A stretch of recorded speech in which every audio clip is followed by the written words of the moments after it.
তোমাদের একটা ভাগ আজকে নিয়ে এসেছি, সেটা হলো যে আমরা গুণ্য যদি আমাদের বড় হয় এবং গুণক যদি ছোট হয় তাহলে এই ভাগগুলো করতে আমাদের সাধারণত সমস্যা হয়ে থাকে।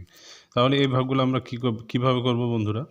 এই ভাগগুলো আমরা অবশ্যই করব, টেনশনের কিছু নেই, কারণ এই ভাগগুলোর উত্তর সবসময় দশমিক ভগ্নাংশ চলে আসবে। কারণ যেহেতু তোমার গুণ্য বড়, গুণ্য হলো তোমার ছোট আর গুণক হলো বড়, কারণ এই তিনের মধ্যে 8 কিন্তু একবারও যায় না। তাহলে বুদ্ধি কী হবে বন্ধুরা? আমরা এখানে 0 দশমিক বসিয়ে নেব।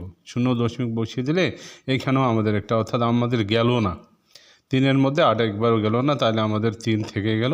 যেহেতু আমি দশমিক এখানে নিয়ে নিয়েছি, তাহলে এখানে আমি একটা 0 নিতে পারবো। তাহলে যখন 0 নিতে পারবো, তাহলে দেখো এই 30-এর মধ্যে 8 আমরা কত যায়? 3 বার যায়, 3 8 24 হয়। তো 3 8 24 আমরা এখান থেকে দিলাম, থাকলো কত বন্ধুরা? তাহলে 4 কত হলে 10-এর লাগাল 6, 10-এর মধ্যে 4 গেল থাকে 6। তাহলে আমরা যেহেতু দশমিক একবার ব্যবহার করেছি, যতক্ষণ আমাদের এ ভাগ মানে নিঃশেষে বিভাজ্য হবে না ততক্ষণ আমরা একটা করে 0 নিতেই থাকবো। তাহলে আরেকটা 0 নিয়ে নিই, তাহলে 60, 60-এর মধ্যে 8 কতবার যায়? 7 8 56 হয়, 7 8 56, অর্থাৎ এখানে 60-এর মধ্যে 8 দেওয়া যাবে 7 বার, 56।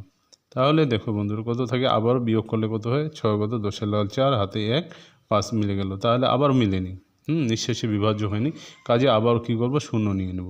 তাহলে 0 নিলে আমরা এবার কি করব? দেখো বন্ধুরা, এই 40-এর মধ্যে 8 কতবার যায়? 5 বার যায়, 5 8 40। তাহলে অতএব এখানে আমাদের দেখো কি থাকলো বন্ধুরা? এখানে হলো নিঃশেষে বিভাজ্য হয়ে গেলো, ভাগশেষ আর থাকলো না। তাহলে অতএব আমাদের ভাগফল এটা, অতএব ভাগফল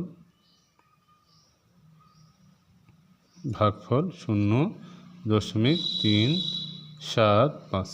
তো বন্ধুরা, তোমরা এইভাবে অঙ্কগুলো চেষ্টা করবে, প্র্যাকটিস করবে, তাহলে তোমাদের অবশ্যই উত্তর চলে আসবে এবং তোমরা করতে পারবে, আশা করছি। ঠিক আছে, ধন্যবাদ।